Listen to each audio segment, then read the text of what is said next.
démonter les païens qui vivent dans le paganisme. L'islam n'est que du vernis qu'ils ont mis sur le paganisme. Et nous allons démontrer ça tout à l'heure avec des sources authentiques. Donc, merci. Merci beaucoup, Pasteur Ménard, pour ces informations. J'en ai encore quelques-uns sur l'islam, évidemment. Hein. Ça m'intrigue un peu. Est-ce que vous n'avez pas l'impression que, justement, cette partie de l'obédience est plutôt trahie par ses frères et sœurs de l'Internet et que, bizarrement, à l'extérieur, c'est un peu différent et donc l'interprétation est peut-être liée à l'individu et non au livre. Votre avis, monsieur?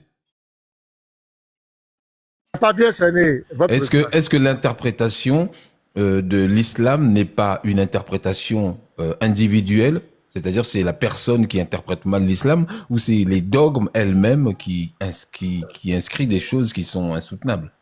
Oui, c'est le dogme même. Le dogme. Et je vous dis, si même les musulmans, il y a le dogme de l'islam, c'est une très belle préoccupation, il y a le dogme de l'islam et il y a le musulman lui-même. Si le musulman voulait appliquer le dogme de l'islam, personne ne pouvait vivre cette terre. Je vous dis, en ce 21e siècle, M. Obosso, il y a au moins 21 groupes armés qui veulent imposer l'islam par les armes. Mais sur Internet, ils sont 6. Ils sont 6. Dont voilà. La femme avec 4 enfants de 4 pères différents qui se baladent de panel en panel avec un singe rouge et bien sûr un enfant stérile. Donc tu vois, ça dit que l'islam c'est le combat. Il faut s'imposer. C'est comme ça l'islam s'est imposé. Par l'épée, le combat. Et ils sont extraordinaires. Ils parlent de légitime défense. Monsieur Bosso, la légitime défense ne se fait pas dans la maison de l'autre. La légitime défense, c'est lorsque quelqu'un vient t'attaquer et que tu te défends. Exactement, je suis d'accord. Il faut la légitime défense, alors que l'islam a envahi tout le monde entier. Arrivé en Afrique du Nord, l'Espagne, tout ça là, c'est pas l'épée. Jérusalem, c'est pas l'épée. Ils se sont imposés. Et on bénit Dieu que en ce 21e siècle, c'est pas eux qui ont la bombe nucléaire. C'est les pays des mécréants, soi-disant mécréants, comme eux-mêmes ils appellent les mécréants, qui sont les plus puissants au monde. C'est pourquoi on peut un peu respirer. Sinon, le dogme de l'islam, par exemple, là, Dieu nous dit, par exemple, nous les chrétiens, il doit nous exterminer. Surat 9, verset 30. C'est très violent ce que vous êtes en train de dire. Ça veut dire qu'en fait, là, nous qui n'avons rien fait, qui sommes chez nous, l'islam demande qu'on nous extermine. Nous les chrétiens, bon, on va lire un verset. Il dit, l'apôtre. Attendez, on n'a pas encore commencé, monsieur. Non, vous avez, là, ça m'excite. Moi, j'aime bien donner un peu le truc. Ils ont dit qu'ils allaient jusqu'à combien? C'est 1 million pour démarrer. Ah, ils ont déjà dépassé le million. Ah, mais attendez, vous allez à quelle vitesse? Là, j'ai même pas le temps de réfléchir. Non, c'est incroyable. Moi, je voulais vous poser encore 2, 3, 4 questions comme ça, histoire de savoir, quoi, parce que finalement, je me dis, mais c'est très grave, ce qui est en train de se passer, hein. On se rend pas compte, mais c'est extrêmement grave. Et donc, en fait, vous avez comme ça un groupuscule de voyous. Alors, moi, j'essaye quand même de séparer les radicaux, parce que les radicaux, ça existe aussi dans le christianisme, dans le catholicisme et tout ça. Chez les catholiques, chez les chrétiens et tout ça. Et je me dis, est-ce que c'est pas les radicaux qui sont comme ça, qui peut-être interprètent mal? Moi, je sais pas pourquoi j'ai envie de croire que dans ce livre, même si j'ai entendu des trucs qui sont super dégueulasses, dernièrement, il m'avait fait lire Monsieur l'Unique Boy. Je lui ai même demandé d'arrêter là. Mais c'est pas possible qu'on puisse écrire ça et les gens voient, mais continuent quand même d'y aller. Monsieur le pasteur Ménard, moi, vous savez, prenez-moi comme un enfant naïf, hein, qui comprend rien et qui se dit, mais attendez, on a écrit qu'on doit tuer tout le monde. J'ai pas envie de tuer les gens. Comment ça se passe pour celui qui est dans cette situation et qui est musulman en plus? Ouais, ce que vous dites, c'est clair. Il y a des gens, par exemple, le message de Jésus-Christ, c'est un message de tolérance, d'amour, c'est un message universel. Mais là, on ne dit pas que il y a certaines personnes qui ont interprété, il y a des faux pasteurs, il y a des faux prophètes, il y a des faux chrétiens, il y a des fausses églises. Nous, on assume. Mais nous demandons aux gens, s'ils veulent nous juger, qu'ils nous jugent par rapport au message de Jésus. Ça, c'est notre dogme. Maintenant, la différence, l'autre côté, ce n'est pas de l'interprétation. L'autre côté, c'est le dogme même. Imaginez que le prophète dit, lui, sa mission, il a été ordonné de combattre tous les hommes jusqu'à ce qu'ils reconnaissent qu'il n'y a qu'un seul Dieu qui est Allah et que lui, il est son prophète. Et ça, c'est sa violence, c'est extrêmement violent, ça. La Mecque, commencent à là. combattre les gens pour leur faire accepter les dogmes. Donc c'est ce qu'ils sont en train d'appliquer, ces groupuscules de voyous, ceux qui sont sur Internet, là, qui imposent leur façon de vivre. C'est ça? C'est des fous. Et c'est ce que le prophète a appliqué. Vous voyez la Mecque, pour que la Mecque soit musulmane, ce n'est pas par un discours, parce qu'il a prêché pendant des années. Le message n'est pas passé. Il était obligé d'aller en exil, d'aller former une armée de 10 000 personnes. C'est là qu'il a marché sur la Mecque. C'est là que la Mecque est devenue musulmane. Et depuis là, il a fait 23 ans de ministère, il a fait au moins 29 guerres, un prophète. Quand il a fini, quand il est parti, tous les califes qui étaient venus, c'était l'épée. Tout a été par l'épée. Tout est l'épée. Donc, c'est ce que nous nous dénonçons. Il n'y a pas quelqu'un qui peut contredire. Il n'y a pas quelqu'un qui peut contredire ça. Il n'y a pas quelqu'un qui peut contredire. Donc, pour eux là, le dogme même est basé sur l'intolérance religieuse. Il n'y a pas de tolérance. Il n'y a pas de tolérance. Quand il est en position de faiblesse, là, il dit à moi, ma religion, à moi, à vous, votre religion. Là, c'est quand il est dans le moment de faiblesse où il n'était pas fort. Voilà. Mais lorsqu'il est devenu fort, il est devenu puissant, il n'y a plus de tolérance. Ou tu acceptes l'islam, ou tu passes par l'épée. Ça, il n'y a pas quelqu'un qui peut nier ça. Donc, je crois qu'on va... C'est voilà, très violent. Alors, moi, j'ai arrêté de vous poser les questions. Je vous laisse avancer. Juste après le ding ding ding, vous avez le panel. Édifiez-nous. Et ensuite, après, dès que vous avez fini, on pourra faire monter 2 par 2, je pense. Et à tout moment, si vous avez besoin de faire monter une personne de votre équipe, dites-le nous. Comme ça, on le fait monter. Attention, à partir de maintenant, attendez. Je m'assure juste que YouTube est bien ouvert. Et Facebook aussi, parce que vous êtes en simultané sur les deux. Voilà, attendez, juste c'est Facebook qui traîne un petit peu. Allez, Facebook, allez, on est en fibre optique, voilà, c'est de la fibre quand même, les gars. Attendez, c'est pas sérieux ça. Vous êtes en fibre et ça met tout ça de temps. C'est parti. Allez-y, vous avez le panel, monsieur. Ok. Donc, je vais. Ok, va. Merci beaucoup à tous. Alors, bonjour à toutes, bonjour à tous. Shalom aux frères chrétiens. Salam alaikum ramakatatoula wa barakatu aux musulmans. Alors, aujourd'hui ou ce soir, nous avons le plaisir de vous annoncer une présentation que, je l'espère bien sûr, suscitera votre intérêt et votre réflexion. Il s'agit d'un sujet fondamental dans notre monde contemporain, l'interreligieux.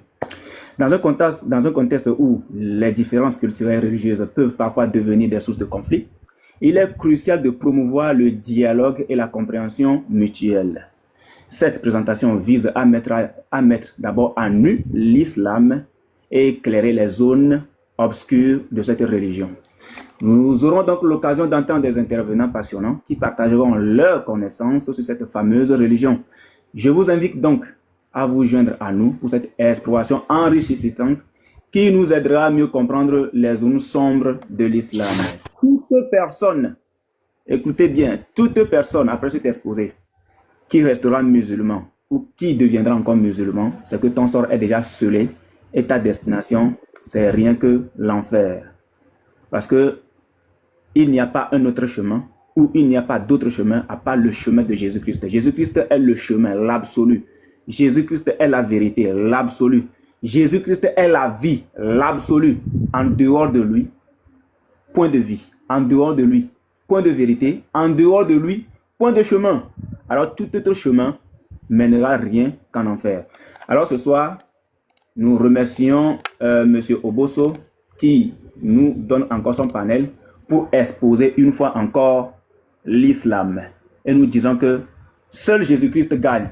Parce que la Bible nous dit dans Romains 8, il n'y a point de condamnation pour ceux qui sont en Christ. Nous ne craignons rien. Notre salut est garanti. Alors, monsieur Obosso, la VAR de Christ vous présente un cadeau. Écoutez d'abord ce cadeau. Hey! Ici c'est Obosso FM, la première radio culturelle spécialisée en Afrique. Numéro 1 en musique urbaine et culture africaine. On diffuse au monde entier du groove, du feu, du vrai. Obosso FM, toujours plus haut, toujours plus fort. De Kinshasa à Abidjan, de Dakar jusqu'à Cotonou, On fait vibrer tout le continent, dans chaque ville, dans chaque bistrot. On parle d'hier, on parle d'aujourd'hui. On fait briller nos traditions, nos sons, nos rythmes, notre esprit. C'est l'Afrique en évolution. Yeah, du Ndombolo jusqu'au rap. Yeah, Afrobeat et Makossa. Yeah, coupé décalé qui claque. Yeah, on fait danser jusqu'en Angola. Oh, Bosso, la radio qui fait vibrer nos mots. Des rythmes chauds du Levant en écho. Au Bosso FM, fier et haut. On donne la parole aux artistes, des légendes aux nouveaux talents. Que tu sois rappeur ou guitariste, viens faire résonner ton chant. On raconte l'Afrique en musique, on partage les rêves d'un peuple. Des cultures vastes et uniques, un patrimoine qu'on porte à l'aube.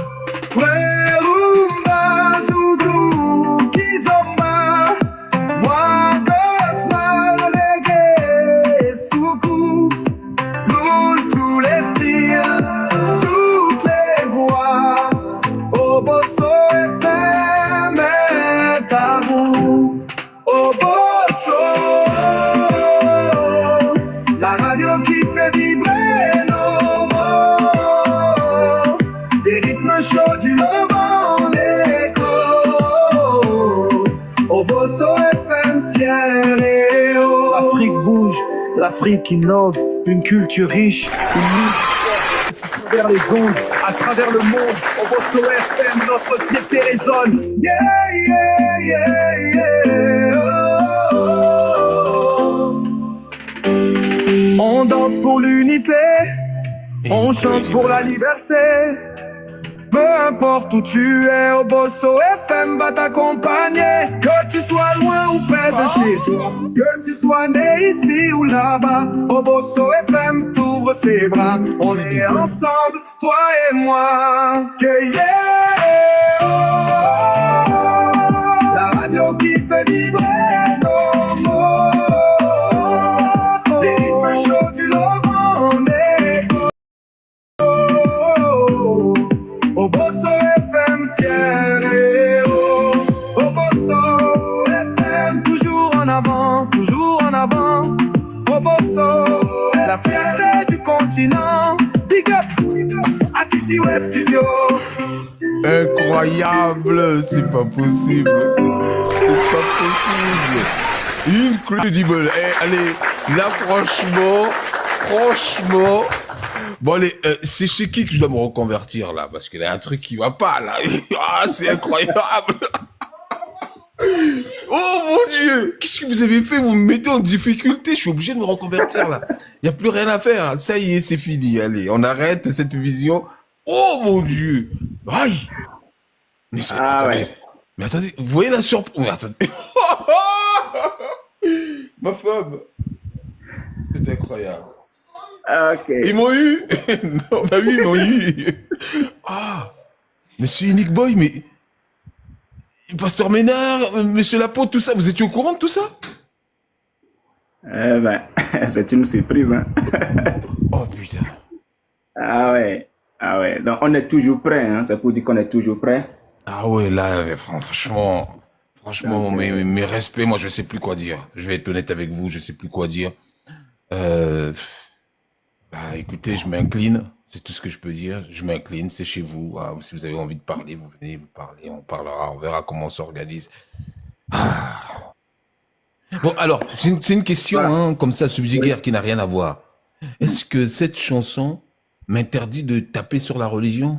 C'est parce que j'essaie de comprendre parce que... Mais non, tu conserves ta liberté.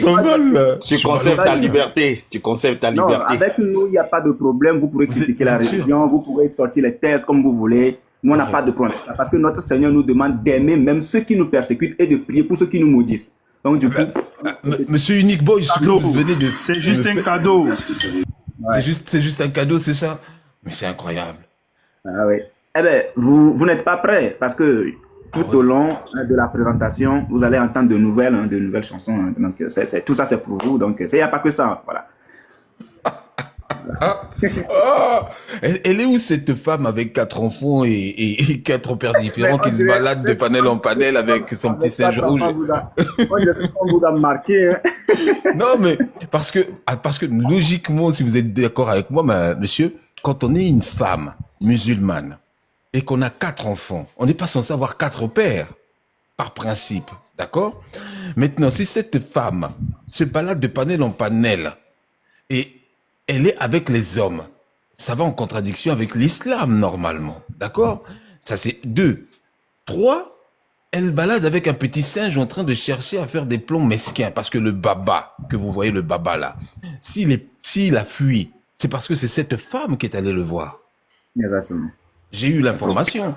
Donc cette femme qui se balade, hein, cette femme qui a 4 enfants, 4 pères différents, 4 ça fait beaucoup quand même, hein, 4 pères différents, se balade de panel en panel à des 2-3 heures du matin, parce que c'est comme des cafards, hein, 2-3 heures du matin, avec un singe rouge. Je ne sais pas si vous connaissez son singe rouge, qui est toujours attaché à sa laisse, il fait « moi, vous allez voir, moi, quand je voulais voir, moi, quand je... » Je ne sais pas si vous voyez ce monsieur. Ce singe rouge, lui aussi, est accompagné d'un enfant stérile. Et donc, ce groupuscule de voyous est couronné par un gars qu'on ne dit pas le nom. Et c'est eux, ils sont très peu, c'est eux qui sont en train de faire, en fait, cette cabale contre la chaîne et aussi peut-être contre vous, je sais pas. Mais en tout cas, elle était partie voir le pasteur Ménard pour lui demander de ne pas venir là et de faire le fameux co-live. C'est elle. Je ne dis pas plus. Allez, je vous laisse. En tout cas, merci beaucoup, monsieur Unique Boy. Hein. Voilà, je suis touché, je sais même plus quoi répondre. Je vous laisse me faire mal encore comme vous m'avez fait mal vendredi. Il n'y a pas de souci, voilà. Allez-y, c'est à vous.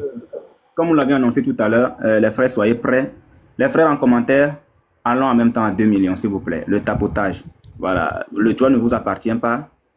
Donnez le doigt à M. Obosso, pardon. Tapotez seulement. Voilà, donc, pasteur, tu as la parole. Okay. Je salue l'arrivée du Fils du Très-Haut, le frère de Lévite, le président. Bienvenue. Nous remercions M. Obosso qui nous a accueillis ici à bras ouverts. Et nous disons que nous aimons son esprit. Voilà. C'est quelqu'un qui aime la connaissance, qui est ouvert, qui aime les échanges, l'expression. Voilà, la liberté d'expression. Et c'est de bonne guerre. Nous prions pour que Dieu le bénisse abondamment, que Dieu élève ses chaînes, sa chaîne de radio, sa chaîne de télévision. Ici, que Dieu lui donne plus d'audience afin qu'il puisse exprimer. Voilà, nous savons que c'est quelqu'un qui aime profondément l'Afrique. Oui, il aime beaucoup l'Afrique comme nous autres. Nous aimons beaucoup l'Afrique. Voilà, comme les Kémites aiment l'Afrique, nous aussi, nous aimons l'Afrique. Le seul problème avec eux, c'est parce qu'ils veulent mettre le problème de l'Afrique sur la tête des chrétiens. C'est pourquoi nous sommes obligés souvent de venir les affronter pour leur dire non. Le combat ce n'est pas le christianisme. Bref, le thème qui nous rassemble ici, c'est l'islam et le paganisme. Et nous allons dévoiler, nous allons faire sortir beaucoup d'ambiguïté dans l'islam. Nous allons vous expliquer des choses extraordinaires, la divinité de l'islam et le paganisme. Et vous allez voir le paradis sexuel que cette divinité promet aux musulmans. Et bien d'autres choses, les frères vont intervenir. Et nous vous promettons que tout sera sourcé. Tout ce que nous allons dire ici, ce n'est pas des choses qu'on va inventer, mais ce sont des choses pratiques. Nous serons très pragmatiques comme d'habitude.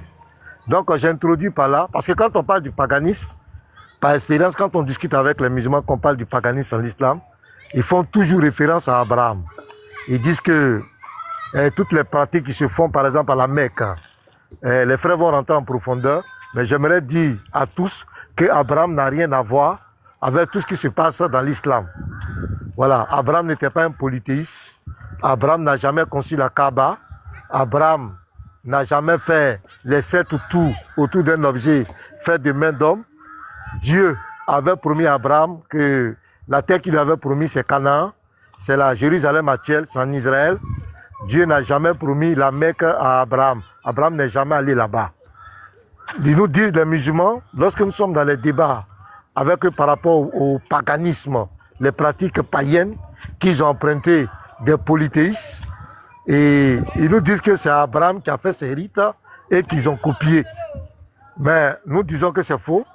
Abraham n'a rien à voir avec tout cela. Dans la Bible, quand vous lisez par exemple Genèse 11, verset 26 à 31, on vous dit que le père d'Abraham, c'est Térach. Ça, c'est Moïse qui le dit. Et Josué, son disciple, dans Josué 24, verset 2, lui aussi, il répète que le père d'Abraham, c'est Térach. Ben, dans le Coran, le père d'Abraham, son nom change. Son nom devient Hazar. C'est extraordinaire. Donc, nous disons que le Abraham de la Torah, l'Abraham de la Bible, n'est pas l'Abraham du Coran. Et on nous dit que Abraham a conçu la Kaaba et que la Kaaba, c'est le centre de la terre, c'est le lieu le plus sacré de l'islam. Mais je vous informe, tous ceux qui nous suivent, vous qui nous suivez actuellement, qu'aucun prophète qui est venu sur la terre n'a parlé de cet endroit. Aucun prophète. Jésus-Christ même est venu sur la terre, il n'a jamais parlé de cet endroit. Aucun apôtre de Jésus n'a parlé de ce lieu. C'est extraordinaire. Aucun n'a parlé de ces pratiques. Moïse même, l'un des grands prophètes de l'Éternel, n'a jamais parlé de cet endroit. N'a jamais parlé de ces pratiques. Jamais. Donc comment la descendante d'Abraham n'a jamais enseigné ces choses? C'est lorsque le prophète de l'islam, le prophète arabe de l'islam vient, c'est lui qui fait croire aux gens que c'est Abraham qui a fait ces genres de choses. Une manière de légitimer ces pratiques idolâtres. Une manière de s'accrocher au pauvre Abraham. Abraham, Ismaël et Agar. Les 7 qui font autour des 2 montagnes, Safa et Marwa, ils disent là encore, c'est Agar. Or, Agar, nous savons que c'est dans le désert de Beersheba que Agar a été égaré. Ça, c'est en Jordanie. Ça n'a jamais été en Arabie Saoudite. Ça n'a jamais été à la Mecque. Quand vous voyez, et même quand vous lisez la sourate 2, verset 158, je suis en train d'introduire, les frères vont rentrer dans plus de détails. Quand vous lisez le Tafsir d'Ibn Kathir, les Qurayshites qui se sont convertis à l'islam, lorsqu'on leur a dit d'aller faire ces pratiques de Safa et Marwa, parce que dans ces 2 montagnes, il y avait 2 démons, Issaf et Naïla. Les gens ont dit, mais vous dites que vous êtes venu combattre l'islam. Ouais, vous êtes venu combattre le polythéisme, l'idolâtrie. Comment vous nous dites d'aller faire ces pratiques-là? Ces pratiques-là, c'était des pratiques idolâtres. Et là, Dieu va faire descendre la sourate 2, verset 158 pour dire que ce n'est pas un péché de faire ça. Et maintenant, ils vont dire la tradition, selon la tradition musulmane, c'est Agar qui aurait fait ça. Là encore, c'est un mensonge. Donc, je suis en train d'introduire pour vous dire que tout ce que les frères vont vous présenter, ça n'a rien à voir avec Agar, Ismaël et Abraham. Ils n'ont jamais mis les pieds à la Mecque. Il n'y a aucune source historique, archéologique qui prouve qu'ils sont partis là-bas. De chez Abraham, de chez son père, jusqu'à la Mecque, ça fait plus de 2000 km à pied. Abraham était un berger. Abraham était un berger. Les bergers, ils sont avec les animaux, ils vont toujours dans des verts pâturages, chercher comment nourrir les animaux. Donc Abraham aurait laissé ses brebis, ses animaux, excusez-moi, hein, voilà. Il aurait laissé ses animaux pour aller se réfugier dans un endroit désertique qui est la Mecque. Ça n'a vraiment pas de sens.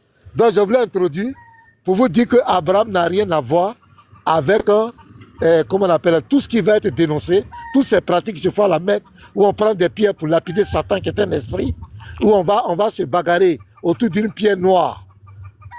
Tout ça, Abraham n'a rien à voir, où on va se dénuder, mettre un petit drap blanc.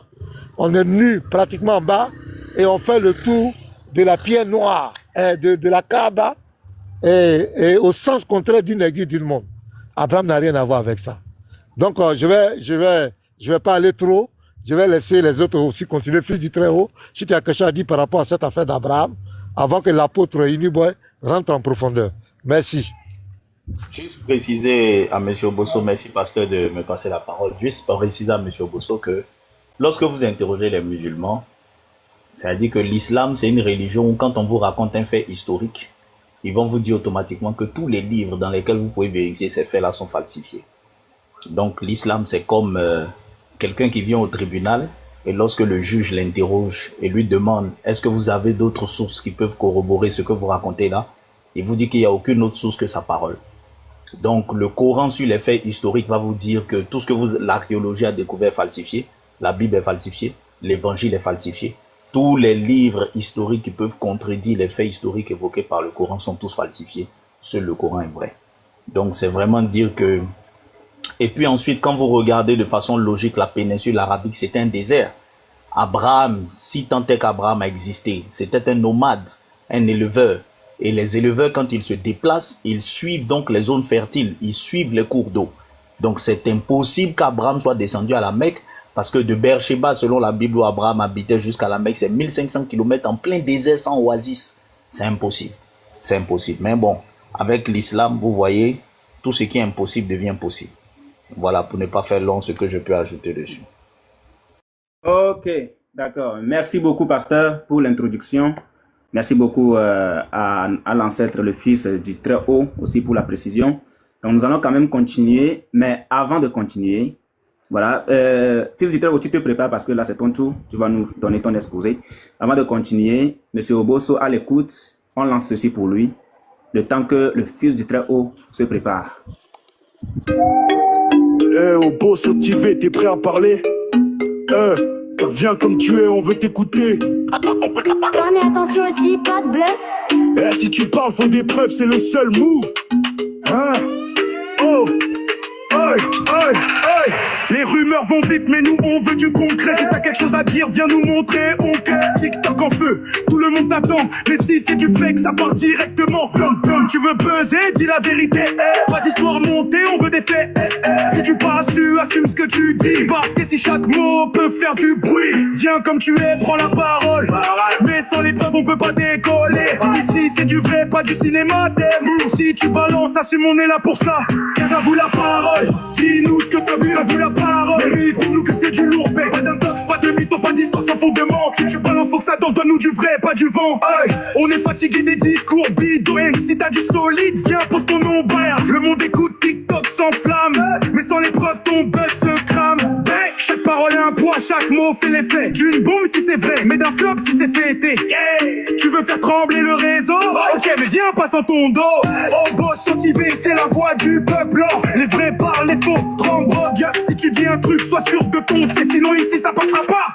Y'en a qui crient fort mais disent rien, non. Des grands discours qui sonnent creux, on en a plein d'autres. Si tu veux faire bouger les choses, mais du sérieux, balance la dose. On t'écoute, donne tout, mais oublie pas, sois droit dans tes choses. Car la vérité finit toujours par sortir et nous on sera là pour l'écrire. Viens comme tu es, prends la parole. Mais sans les preuves on peut pas décoller. Ici c'est du vrai, pas du cinéma. Nous si tu balances, assume, on est là pour ça. Mec, à vous la parole. Dis-nous ce que t'as vu, à vous la parole.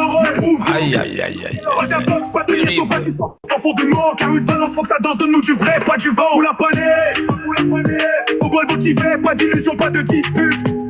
Prends le mic, fais-nous vibrer. Mais souviens-toi, ici faut tout assumer. Big up à TT Web Studio. Incredible. Incroyable.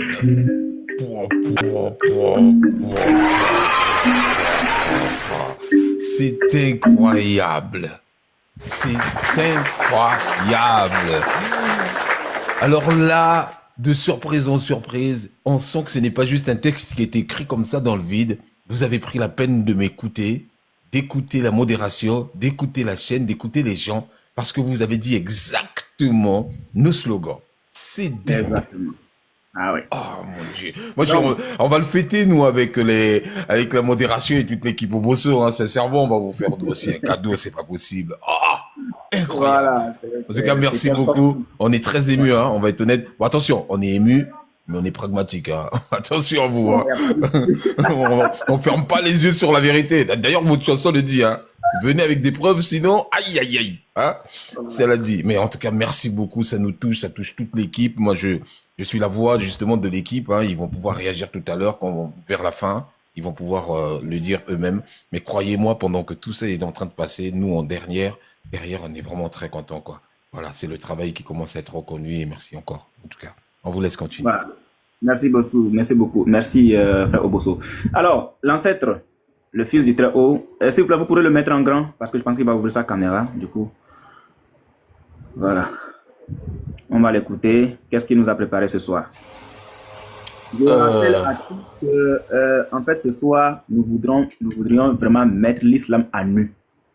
Voilà. Et il n'y aura que 35% de la connaissance que nous avons sur l'islam. C'est 35% uniquement. Donc, fils du Très-Haut, tu as la parole. À tous, Monsieur Bosso, bonsoir.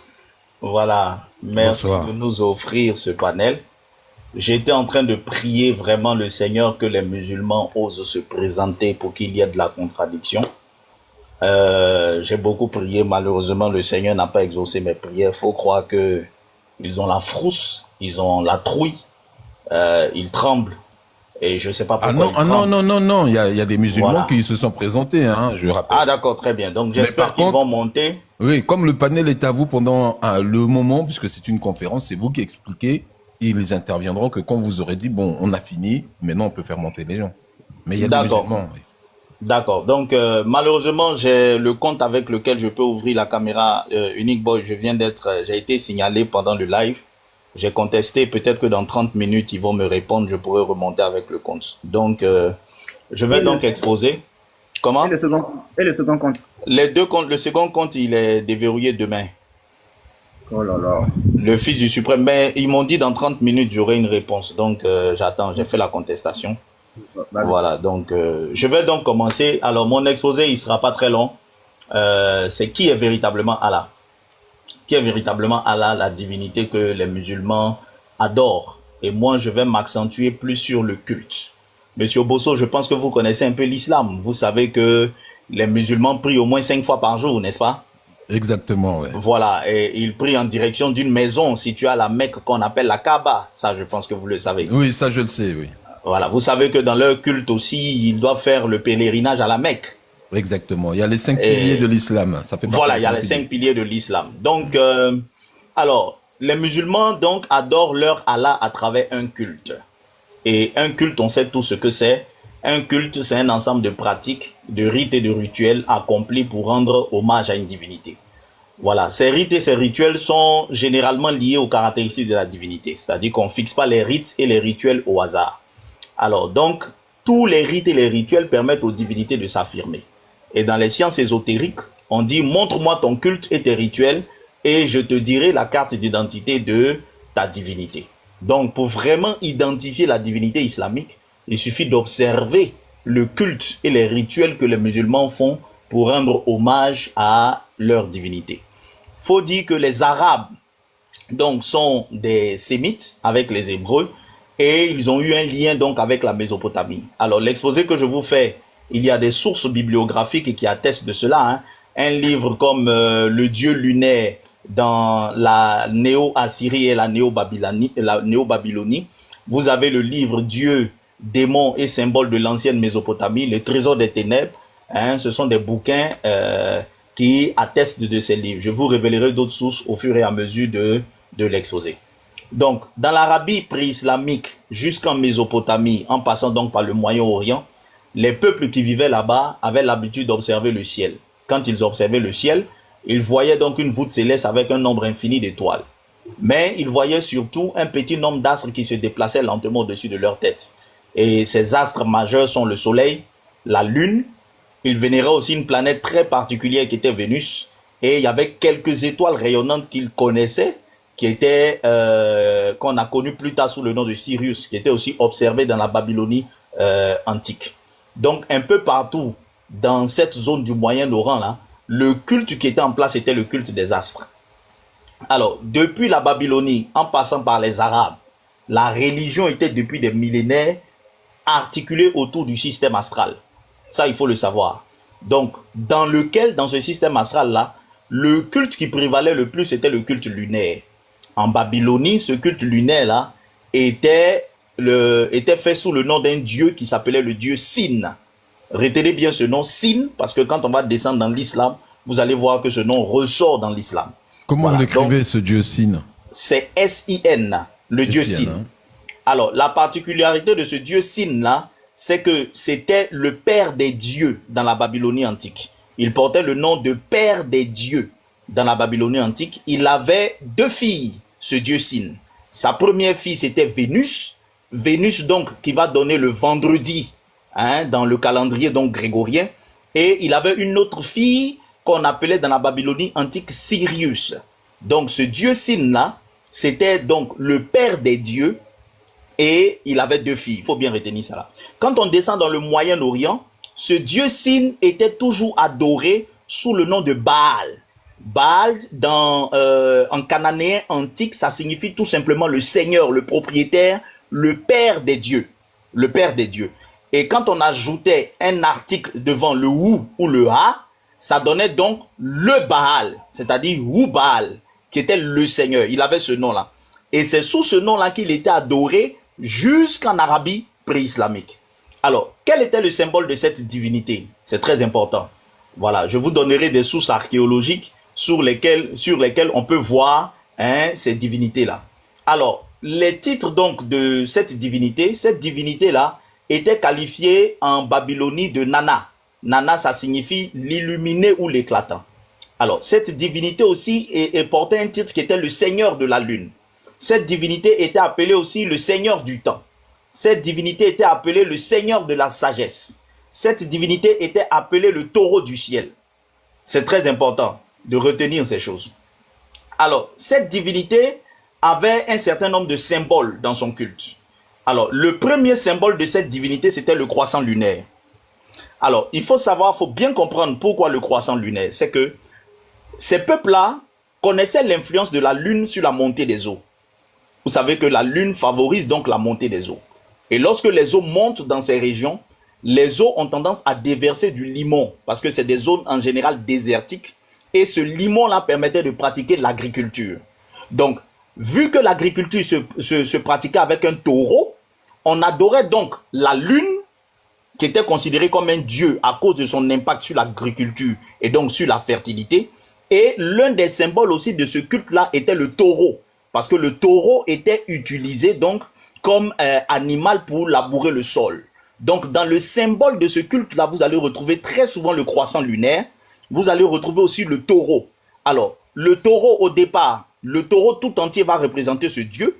Petit à petit, dans l'évolution, il va être représenté par la tête lunaire. Et petit à petit, il va être représenté par la corne.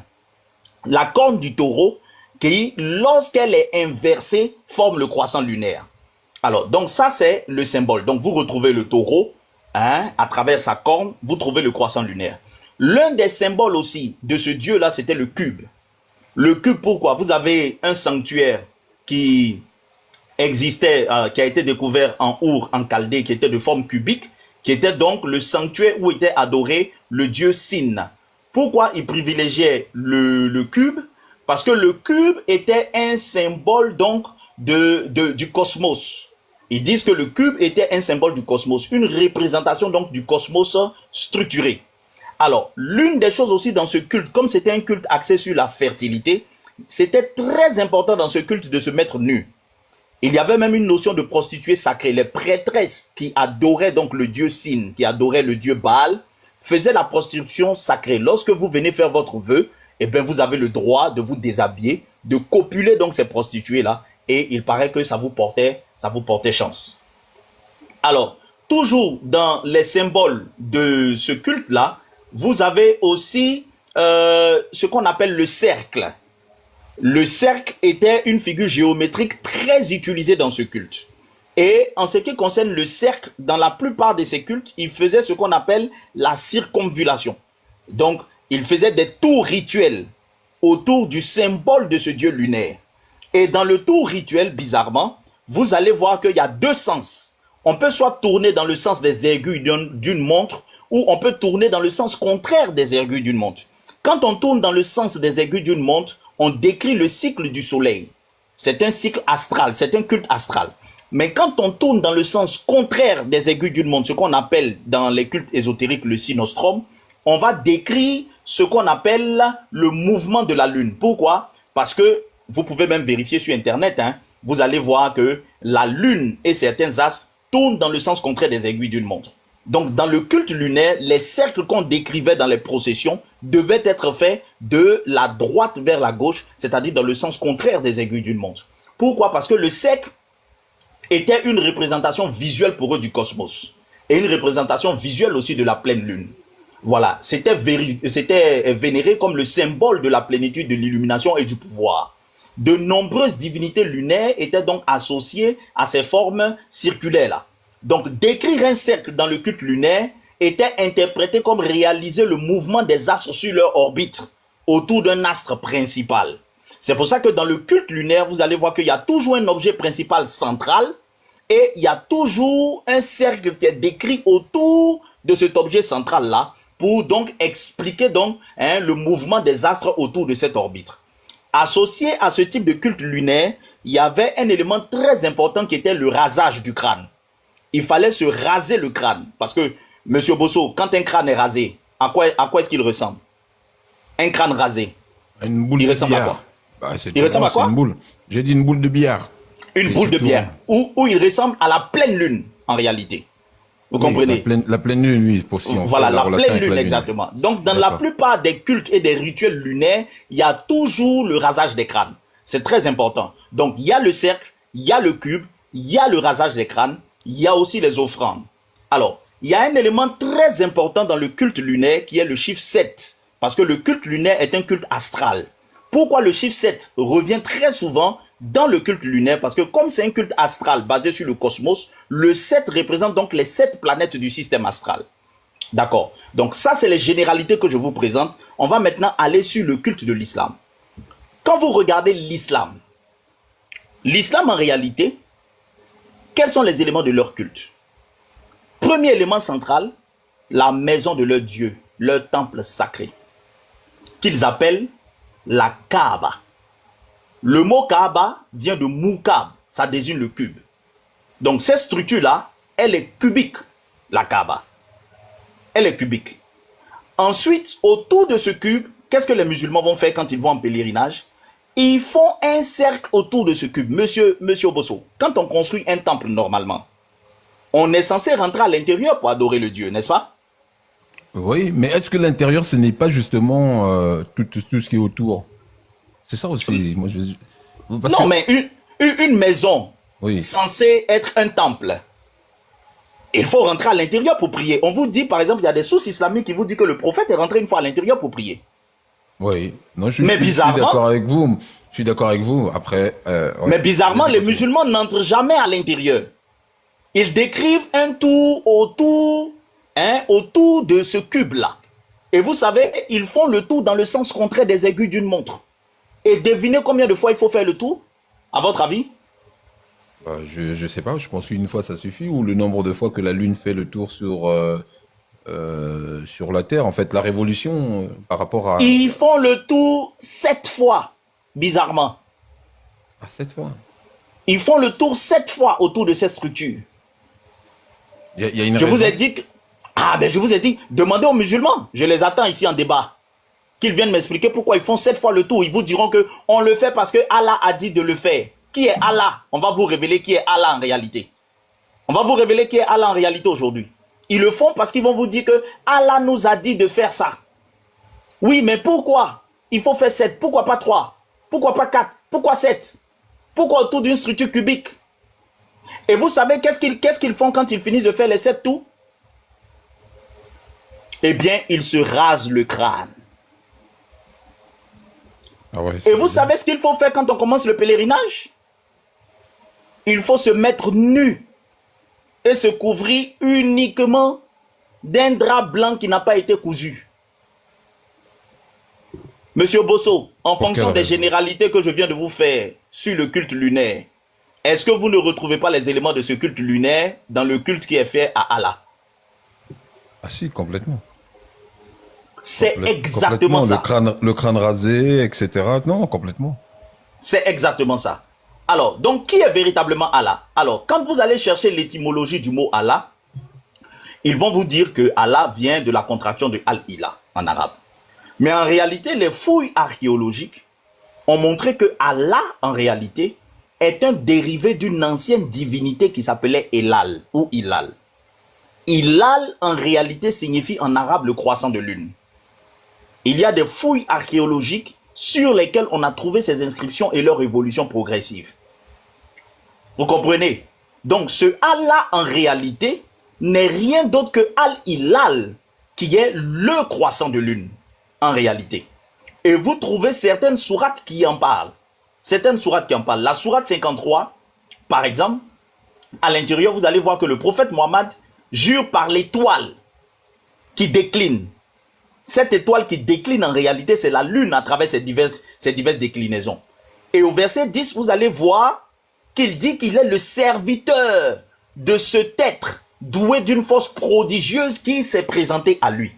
Certains musulmans vont vous dire que ce texte parle de Djibril sous forme angélique. Mais dans l'islam, le prophète ne se considère pas comme serviteur de Djibril. Il se considère comme serviteur d'Allah. Donc en réalité, ce texte d'une force prodigieuse qui s'est présenté sous une forme angélique dont le prophète Mohammed dit être le serviteur, en réalité c'est Al-Hilal. C'est l'étoile dont parle ce texte. Toujours dans la sourate 53. Alors attention, parce que moi j'ai... Attendez, juste un instant. Moi je viens de fouiller. J'ai pas la même définition. Hein. Oui, Hilal ils vont vous dire que c'est signifie... Al-Hilal, le dieu. Non, même pas. Je vois Al-Hilal. Ouais, moi j'ai posé la question sur Internet. Hein. Al-Hilal, et je vois signifie les causes, les raisons en arabe. C'est le croissant de lune. Hilal. H. Vous l'avez écrit comment? A-L et plus loin I-L-L-A-L. Non, H. Il faut mettre le H. Le H sur la partie halal? Non, Hilal. Hilal, attendez. Je suis désolé de vous couper, mais c'est très important d'avoir cette précision pour éviter... Alors, attendez. A-L, c'est ça? H-A-L ou A-L? Non, A-L, Al. Oui. Et plus loin. Hilal, H-I-L-A-L. H-I-L-A-L. Oui, alors, attendez. Là, ils m'ont sorti un groupe de foot. Al-Hilal. Bon. Croissant lunaire ou croissant qui suit la nouvelle lune. Je l'ai devant moi. Vous l'avez trouvé où ça? Parce que moi je tape dans Google, je trouve pas. Hein. Oh, vous demandez un moteur de recherche, vous pouvez même demander à ChatGPT. Alors attendez, bon sur Google on trouve pas, on va aller sur DeepSeek, hein, parce que j'utilise beaucoup celui-là. Que signifie Hilal avec H en arabe? C'est un peu en grand là, je vais essayer de montrer ça rapidement. Oui, est-ce que c'est possible de montrer? Mettez Unique Boy en grand. Mettez Unique Boy en grand. Merci.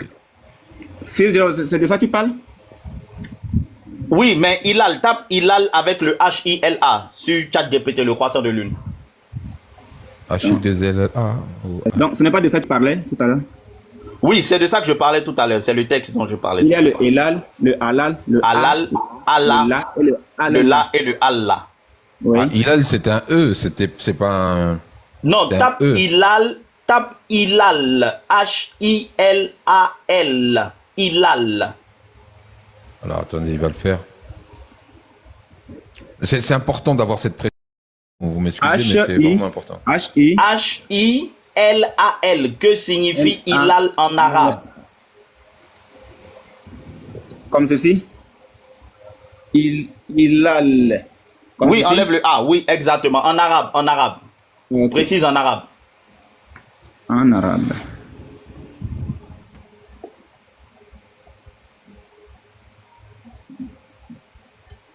Ok, nous avons là les Banu Hilal, Hilalites ou Hilaliens, signifiant littéralement en français les enfants du croissant de lune.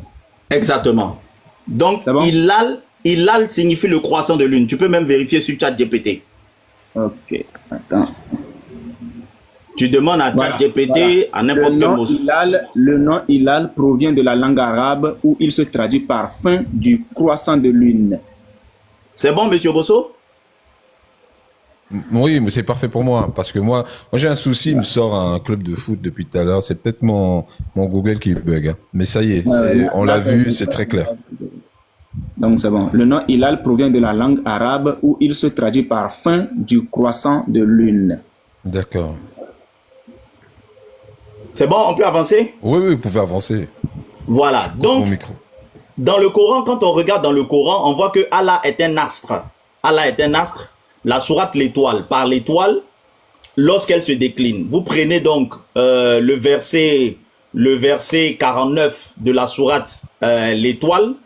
Allah se définit comme étant le dieu de Sirius. Si vous avez suivi mon exposé, je vous ai dit qu'en Babylonie, le dieu Sin, qui était le dieu lunaire avec deux filles. Excuse-moi de te couper, là sur, oui. Sur ChatGPT, là, Hilal veut dire quoi en arabe? Donc en arabe, Hilal signifie croissant de lune. Merci. C'est bien ça, Hilal. Oui, c'est ça. Hilal. Ouais, ça revient presque à la même chose. Hein. Il y en a un qui signifie fin et l'autre qui signifie le croissant lui-même. Ouais. Ce terme est souvent utilisé pour désigner le premier croissant de lune qui marque le début d'un mois dans le calendrier lunaire, notamment pour le mois de Ramadan, dans la tradition islamique. Très bien. C'est bon? D'accord. Monsieur Bosso, c'est bon? Ah oui, oui, Unique Boy, c'est affiche parfait. la sourate C'est très 53. Il affiche la sourate 53, verset 49. La sourate 53, verset 49. Ok, un instant. Une minute. Monsieur Bosso, si vous vous souvenez, quand j'ai parlé de Sin, le dieu lunaire en Babylonie, j'ai dit qu'il avait 2 filles. Vous vous souvenez du nom de ces 2 filles? Il y en a une qui s'appelait Sirius, je crois. Une qui s'appelait Sirius et une autre qui s'appelait Vénus. Vénus, voilà. Mais Sirius, Voilà, très bien. On va lire la sourate 53, verset 49. Ok.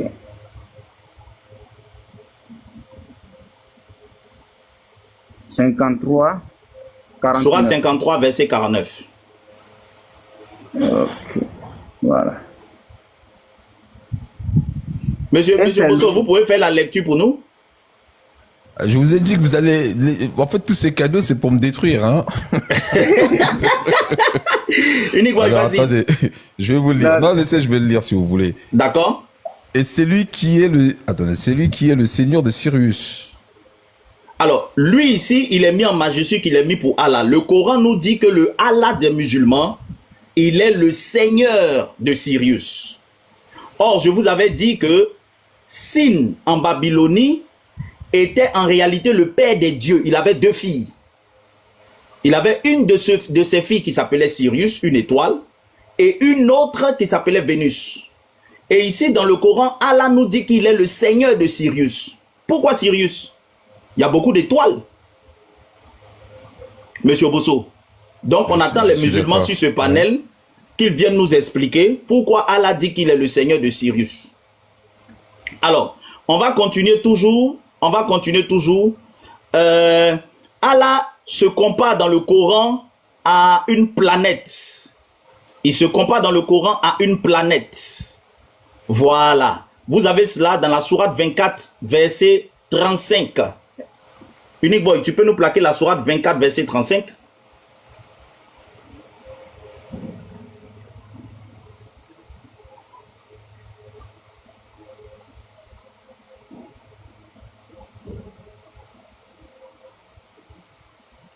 Oui, vas-y.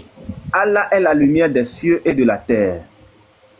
Sa lumière est semblable à une niche où se trouve une lampe.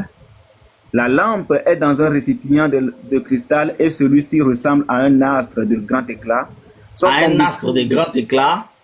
Son combustible vient d'un arbre béni, un olivier, ni oriental ni occidental, dont l'huile semble éclairer sans même que le feu la touche. Lumière sur lumière, Allah guide vers la lumière qui il veut. Allah propose aux hommes des paraboles et Allah est omniscient. Donc Allah dit ici que lui, il est la lumière. Mais cette lumière est semblable à une niche où se trouve une lampe. Et cette lampe est dans un cristal. Et ce cristal lui-même ressemble à un astre de grand éclat. Monsieur Bosso, ça vous fait penser à quoi? Une lumière dans une niche où se trouve une lampe. Et la lampe est dans un cristal. Regardez bien là ce qui est décrit ici. Dans un cristal. Et ce cristal ressemble à un astre d'un grand éclat. Je ne sais pas si vous avez déjà regardé la lune. Un jour de pleine lune. Monsieur Bosso. La prochaine fois que vous allez regarder la lune, un jour de pleine lune, pensez à ce verset et vous me direz à quoi ça ressemble. Donc, on retrouve donc dans le Coran des allusions donc à ce culte lunaire, des éléments du culte lunaire. On retrouve dans la pratique les éléments exacts du culte lunaire. Alors, vous allez voir qu'en islam, l'un des symboles de l'islam, c'est le croissant lunaire et l'étoile. On attend les musulmans sur ce panel pour nous répondre ce que c'est que le croissant lunaire et l'étoile en islam. Ensuite, lorsque vous regardez les divinités lunaires, la couleur très généralement utilisée comme symbole du culte lunaire, c'est le vert. Je monterai avec un autre compte et je vais ouvrir ma caméra, vous allez voir les sources. demandez aux musulmans quelle est la couleur de l'islam. Unique Boy, tu peux demander à ChatGPT quelle est la couleur de l'islam. On fait la démonstration. Unique Boy, tu es là? Je suis là. Demande à ChatGPT quel est le rapport entre le vert et l'islam. Ok. Bien. Ok. Donc, quelle est la couleur de l'islam? La couleur traditionnellement associée à l'islam est le vert. Relis ça, s'il te plaît. La couleur traditionnellement associée à l'islam est le vert. Continue. Le vert On va symbolise te dire que le vert symbolise la nature, oui. la vie et la prospérité. Il est souvent utilisé dans l'art et l'architecture islamique, ainsi que sur des drapeaux de pays musulmans. D'autres Et demande à couleurs- ChatGPT, le vert est-il utilisé dans les cultes lunaires? Le vert est-il utilisé dans les cultes lunaires?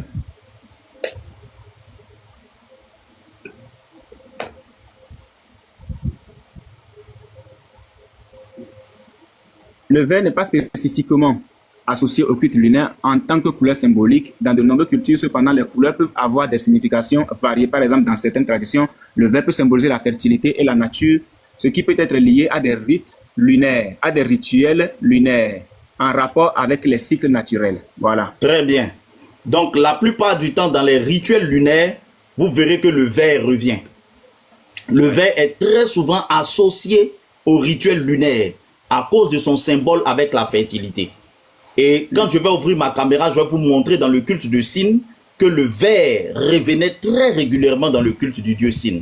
Très régulièrement dans le culte du dieu Sin. Alors, dans le Coran, vous avez une sourate qui s'appelle la sourate Yasin. J'aimerais savoir un truc ici. Quand on dit, par exemple, dans certaines traditions, le vert peut symboliser la fertilité et la nature, ce qui peut être lié à des rituels lunaires.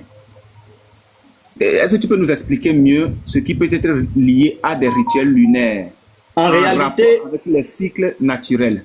En réalité, la lune, comme j'ai dit, a un impact sur la montée des eaux. Et lorsque les eaux montent et déversent le limon sur le côté, ça favorise l'agriculture. Or, tu sais que qui parle d'agriculture parle de feuillage verdâtre. C'est comme ça que le vert est apparu dans les rituels lunaires. La plupart, quand je vais vous montrer le temple du dieu Sin qui était en Babylonie, il était recouvert de vert pour montrer le rapport entre l'impact de la lune et la végétation. Donc, on retrouvait très souvent des allusions au vert dans les cultes lunaires.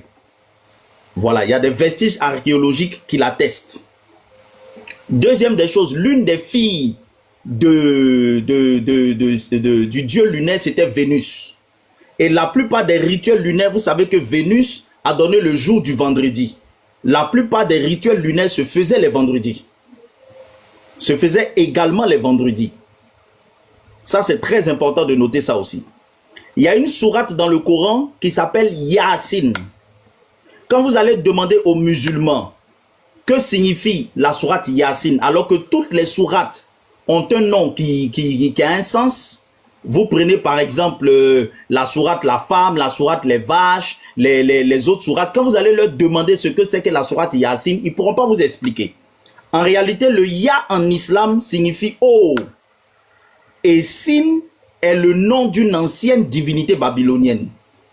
Donc la sourate Yasin, en réalité, c'est Sin. Et drôle de coïncidence, les musulmans vous disent que la sourate Yasin est le cœur du Coran. La sourate Yasin est le cœur du Coran. C'est-à-dire, lorsque vous lisez cette sourate, c'est comme si vous avez lu 10 fois le Coran, la sourate Yasin. On attend les musulmans pour venir ici nous expliquer quel est le rapport entre la sourate Yasin et Allah. On attend les musulmans ici pour venir nous expliquer. Donc, en somme, quand nous récapitulons, lorsque nous observons le culte de l'islam, on retrouve les éléments du paganisme. On retrouve le cube, qui est un symbole du culte lunaire. On retrouve la circonvallation dans le sens contraire des aiguilles d'une montre, qui est un symbole du culte lunaire. Les musulmans font leur grande prière le vendredi, le jour de Vénus, Vénus est une fille de signe, le culte lunaire.